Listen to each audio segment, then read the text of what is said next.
And we're back, like we never left. Welcome to the Confessions of a Not So Dangerous Mind podcast. I'd like to thank you all for spending some of your Tuesday evening here with me in New York. But once again, we're going to skip past all that promotional jazz and get right to the guts of the episode.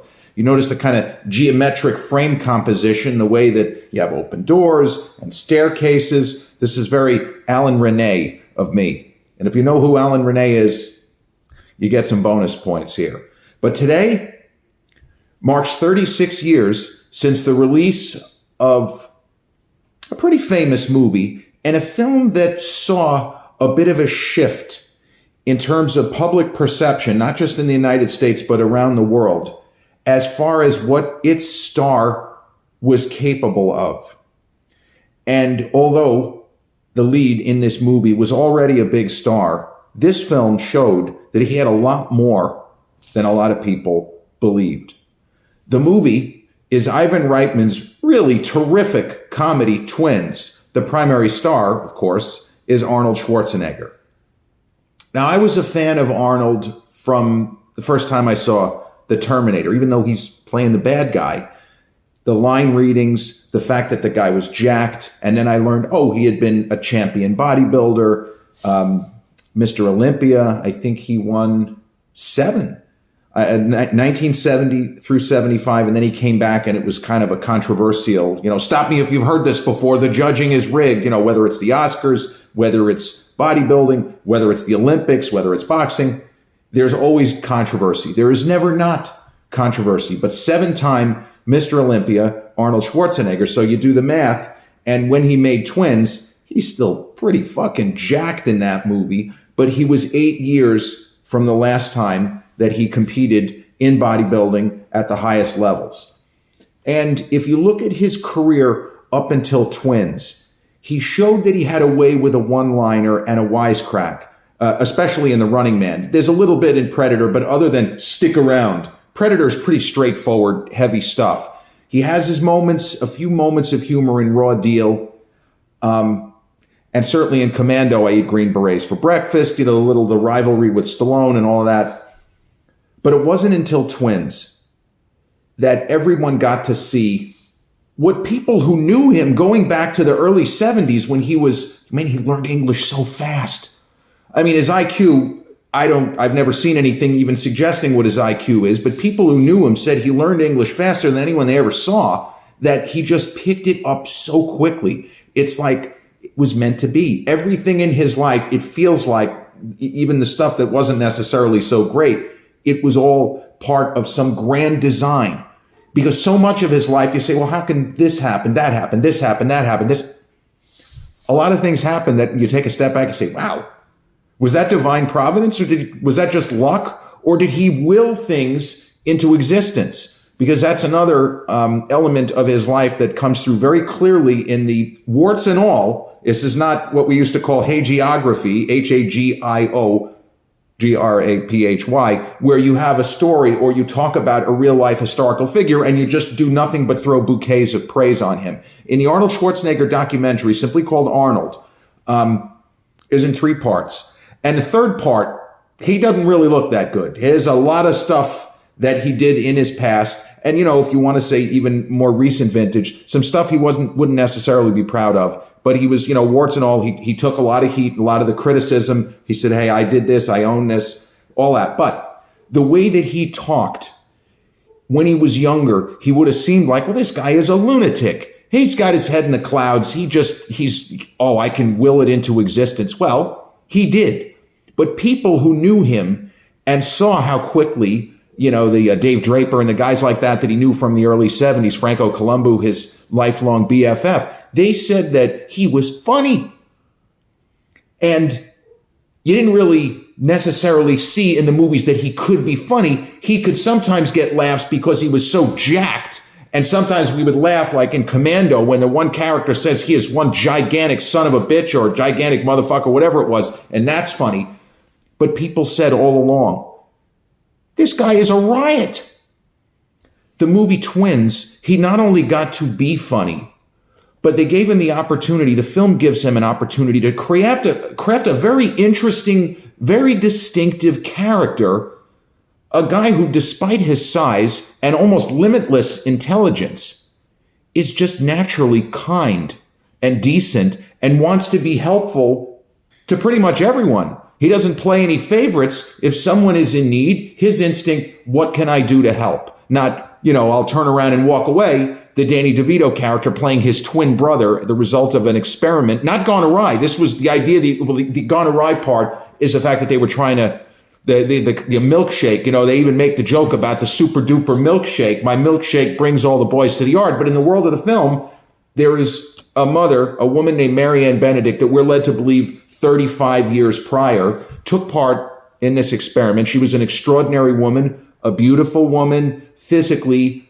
a beautiful woman in every sense, and a great artist. So, yeah, the movie gets into eugenics without using that word. It's a little, if you really want to get deep into it, it's a little scary.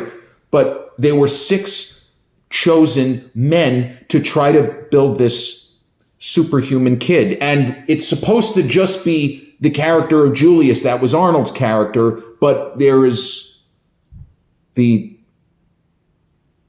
egg, the fertilized egg split, and it didn't split equally. And as the doctor unfortunately points out, all of the strength and intelligence and purity and goodness went into Julius, and the rest of it went into this guy over here. That's the Danny DeVito character. And it's such a weird concept, but it works. And it works not because DeVito, who is absolutely hysterical in this film, and his character is also interesting because he, at various points, does not behave the way we expect. He does not behave like a character in a movie. There are no real big narrative cheats. He is a guy who will lose his cool quickly, will get frustrated and give up quickly, rather than take a few extra minutes. Hey, wait a second. I got my brother here. Yeah, I know he doesn't look like that. Maybe I ought to take a little breath and figure this out before I do something rash or outlandish. So people, when this movie hit, there were a lot of critics that perhaps had been dismissive. Not that Arnold hadn't made good movies up to that point. I mean, Predator is top notch. And the original Terminator was very well received by critics. It didn't do as well at the box office as you would have expected, but it was well received. And there were plenty of critics that thought that even The Running Man, it's kind of clever, it's black comedy. And even though Stephen King, big Arnold fan, but he thought he didn't really like the interpretation of his book. He said, yeah, they kind of fucked up my book. But he showed a little bit more range there, and he showed that he could be funny while also having the intimidation factor of being so fucking big. But he is, in this film, fantastic. And it's not that he should have been nominated for Oscar, but you can see why so many critics who had been at least marginally dismissive of his rise as a legitimate global box office star, there were critics that said, wait a minute, he didn't just show up here. He's not getting laughs because of his accent or just because of the concept. He's funny. There are chunks of this film where he's generating the laughs, not DeVito. DeVito, from a certain point of view, almost plays the straight man because Arnold's character is so kind and decent, sticks out like a sore thumb, and he's funny just because he's so earnest in his approach. And his character is so nice, it helps to sell the emotional component of the story, which is, it's kind of a little bit of a Spielbergian angle about, in this case, two boys looking for their mother.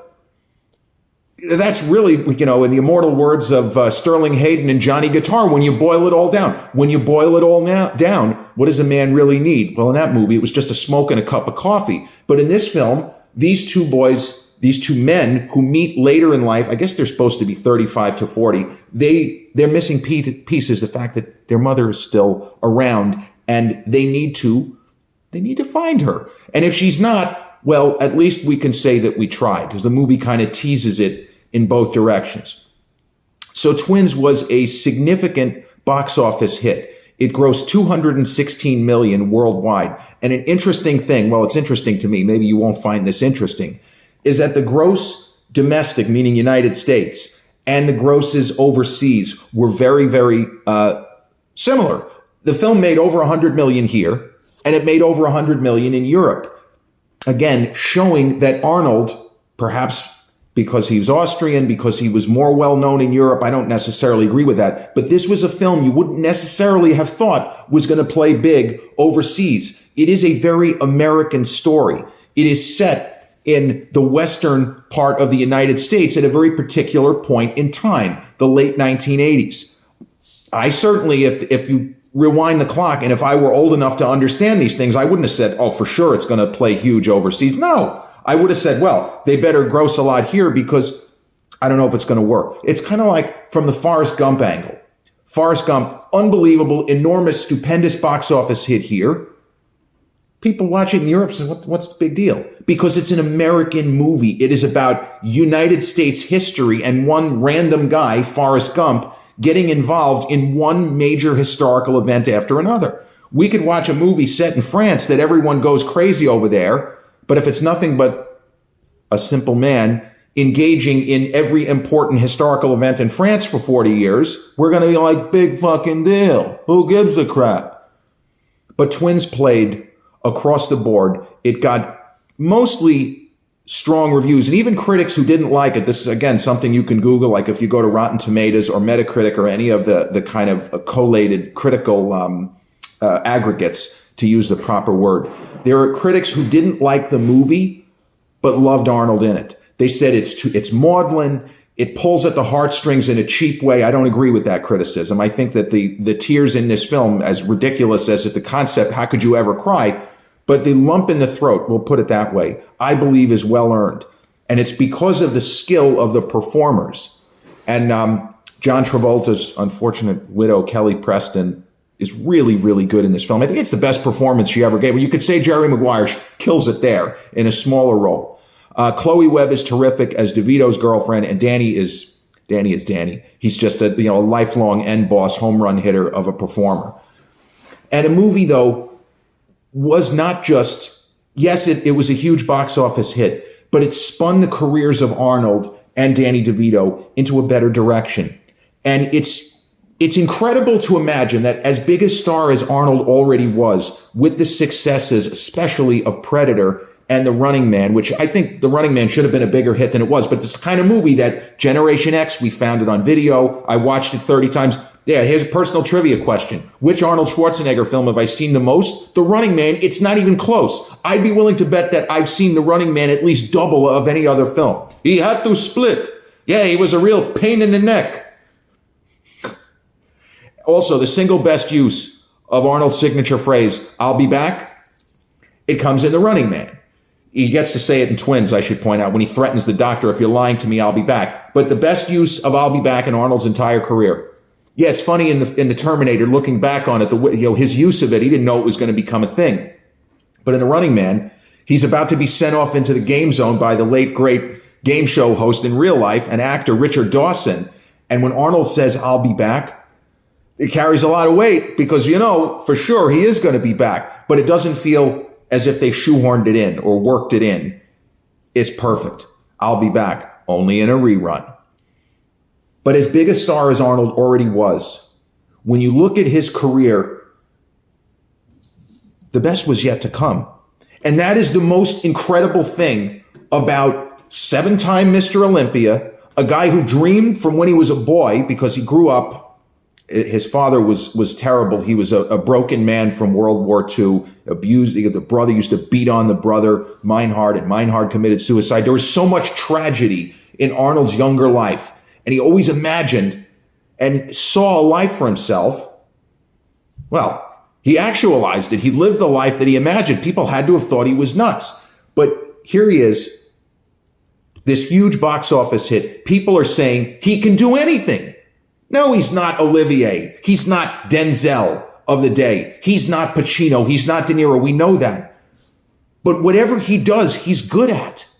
And that is something they used to talk about him as a bodybuilder. When there was something that he needed to do a little bit more work on, he was willing to put in the extra time to work on, in that case, if you want to use the word crap, but to work on his weak points as an athletic competitor. And he worked on timing. So he then had Total Recall, Kindergarten Cop, Terminator 2. Those are his next 3 films.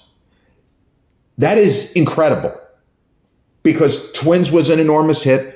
Predator had been a big hit. Red Heat is like the only movie from his sort of prime period, which isn't really that good. I mean, Jim Belushi is funny, and Jim Belushi came back in Last Action Hero in a comedy and kind of shaded him, and it was a riot because Arnold clearly was on board with it. It's like Jim Belushi in Last Action Hero, he's playing himself. And they're at a premiere of an Arnold Schwarzenegger film. And they say, oh, you must be a big fan. You work with him. And Jim Belushi looks at his girlfriend and he says something like, I got to be honest, I don't even like Arnold, but he turns her on and I just want to be there when it happens. It was one of the biggest laughs in the theater that Jim Belushi showed up and he ripped on his old guy, his buddy and co-star. But Arnold got better. Total Recall, there are those that'll say is the single best film of his career. I mean, it's either that or Terminator 2, but flip a coin if you want. Terminator 2 may be the greatest sequel ever made, unless you also want to go from the same filmmaker, James Cameron's Aliens. But Total Recall is incredible. Kindergarten Cop, it's not a great movie, but it was a monster hit. And Terminator 2 just blew up, and it would have been well over $1 billion if it had been released today. And it's a movie that is very well remembered by history. There are those films that when they come out, and then you watch them again years later and they just don't play as well, that they're dated. Sometimes it's the effects work. But you know what? If the story is good, usually you can kind of deal with it. But Terminator 2 is an example of a film that the effects work could be dated, but there was so much in the way of practical effects. And the CGI, it somehow still sings. And that's to the credit of Arnold and James Cameron. And also Robert Patrick just fucking killing it as the T-1000. But when I think of Twins in terms of Arnold's career, it is a key film. If you have to say what are the most important films, well, The Terminator, to show that he could carry chunks of a movie, didn't show that he could necessarily lead. But then when you move forward to Commando and Raw Deal, I don't think either of those films are any good. But you saw that he had the capacity to do it. He knew how to engage the camera, and he usually had good chemistry with the people on screen with him, whether they were in an antagonistic realm or whether they were on his side. I mean, it's almost ridiculous, but Alyssa Milano, he couldn't really be her father. Come on. But in the world of the movie, it as dumb as it seems, it works because the affection that he shows, they have a very natural rapport as if they rehearsed and rehearsed and rehearsed so that it never felt like two actors delivering lines. It never felt that way from, even though, as I say, no more than 2 stars out of 4. And even in a movie like Raw Deal, which is, I don't want to say it's bad. It's bizarre. The casting of Arnold never made any sense. And I like to joke, and this is a thing that I like to joke about. When you look at certain actors playing a character and when the character name doesn't fit. And I mentioned when I did the Tango and Cash episode, boy, what a guilty pleasure movie. That's a Stallone, Kurt Russell. It is as guilty a guilty pleasure as imaginable. But in that movie, the late, great Oscar winner, and he was so good in the movie Shame, a film which is now 70 years old, Jack Palance. Jack Palance in Tango and Cash plays a crime boss named Yves Perret. And Roger Ebert, the Pulitzer Prize-winning critic who was just gold when it came time for guilty pleasure type movies, films that he might give thumbs up to, but he would have fun just pointing out how dumb they were. Roger Ebert said, in all of recorded history, I will say, in all of human history, no one has ever looked less like Yves Perret, like an Yves Perret, than Jack Palance. Well, Arnold Schwarzenegger in Raw Deal, you remember what his name was? Mark Kaminsky. Mark Kaminsky to Arnold Schwarzenegger is just as preposterous as Yves Perret to Jack Palance. No one has looked less like a Mark Kaminsky than Arnold Schwarzenegger, but that's his name. But he showed he could carry a film, and he has good chemistry in that movie with Catherine Harold, who is kind of like the female lead, or even that is a bit of an unconventional thing. And the way Arnold reacts and interacts with Yaphet Kotto, for example, in The Running Man, Maria Conchita Alonso. In Predator, he has great chemistry with Carl Weathers. You know, everybody remembers the handshake, the meme heard around the world.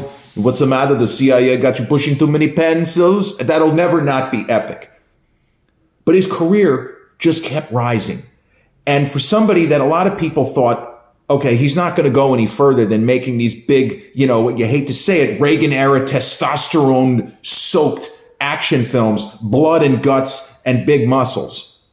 No. Yeah, he still had the big muscles, but what he did in Twins It's extraordinary. Nobody would have seen that coming. And now it looks obvious. Well, of course, you put a great movie comic and a great sketch comic, because there are moments where DeVito's sketch comedy skills come into play. Oh, yeah, of course it made sense.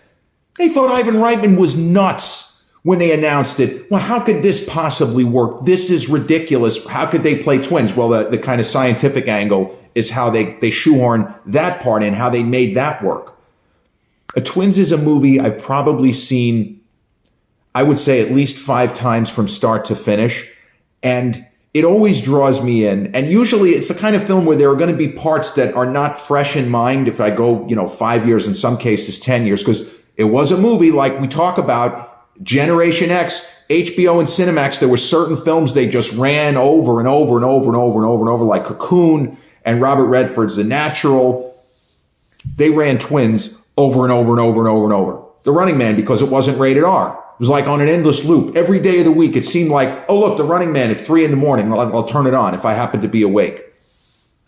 Twins is just shy of what I would call a great film.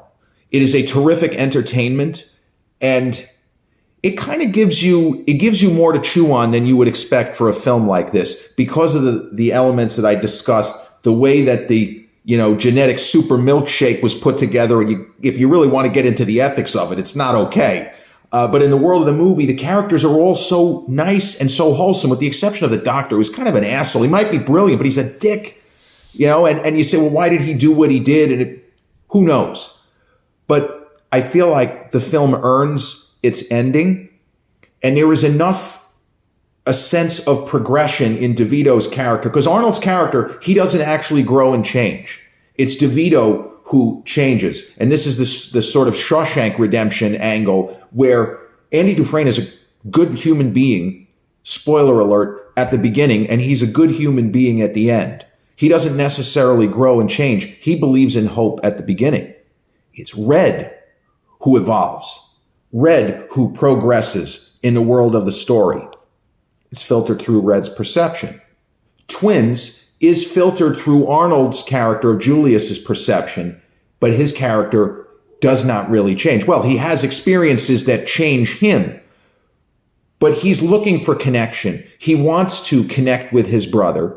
He wants to, if she's still alive, he wants to reunite with the mother that he never had the opportunity to know. Nothing. Neither of them did. And that's the kind of tragic element. Their lives shouldn't have been what they were, even though Arnold, very happy, living on an island somewhere. And as he points out, I was loved. I was cared for. I never wanted for anything. I didn't have to rely on myself. Yeah, really, until he shows up looking for his brother, Vincent, my twin brother. But Twins is a wonderful film. It is a movie that I always recommend. And another thing that I've talked about that when you take, let's say, an older star, it could be a director, it could be both, as in the case of Clint Eastwood. But if somebody were to say they know who Arnold Schwarzenegger is, okay, that's the guy, he was governor, and I know that he did Terminator. I've seen, the Terminator, but I don't really remember very much. What are some movies that I should watch to get an idea of why this guy became such a big star? Twins is one of those movies. Because I wouldn't like if I was choosing 3, I wouldn't just pick 3 action films. It's good to show him doing something else. So not a gun to my head, but if I have to name 3, what 3 movies should a neophyte, somebody who knows who he is and is curious, what did he do other than have the muscles? What did he do to become the biggest movie star in the world? What movie should I watch? Terminator 2, if you've seen the first one, Total Recall, and Twins. I think that would be the best primer. If you want to go with the so-called, what they used to say in film school, the great man theory or great woman theory, just pick the 3 that best represent across the board. It's just too easy to choose 3 action films. You show that he was capable of doing something different, and especially in Total Recall, mild spoiler, he's playing 2 different characters and being great. The delineation, even though one of the characters doesn't have much screen time, you clearly feel this is not the same guy. And that's also to the credit of the 7-time former Mr. Olympia from Graz, Austria, Arnold Schwarzenegger. Twins is 36 years old, released December 9, I believe it was December 9, 1988. This has been episode 380 of the Confessions of a Not So Dangerous Mind podcast. I'd like to thank you all for spending some of your Tuesday evening here with me in New York. If you check out this episode on the YouTube channel, haven't done so already, please click like, subscribe, comment, share, turn on those notifications. Or if you catch this episode on the audio platforms such as Podbean, Spotify, iTunes, or the others in which we're hosted, same general rule applies. Click like, subscribe, share, and turn on those notifications. I'll be back with a new episode real soon. Till then, I'll be back. Peace.